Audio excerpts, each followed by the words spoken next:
Madam ये कैसे बनाई? लावा हम बांध देते अब नहीं, तो हटा तो देखो, हम बांध देते नहीं। बेल्ट भी बांधना नहीं आता। बेल्ट भी हम बांध देता नहीं। की परेशानी हो रही है। छोड़ा छोड़ा। बेल्ट की ये लो कर दिए, ये गया वहाँ अटक गया। तेज हुआ हुआ क्या बात है।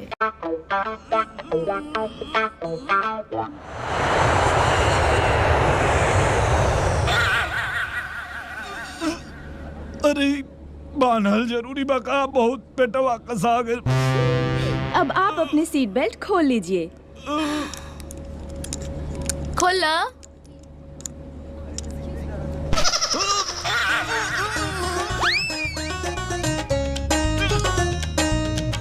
अरे ये तो टाइट हो जाता, कैसे खुली तनी देखा ना। हटा तो हम खोल देता नहीं। एक मिनट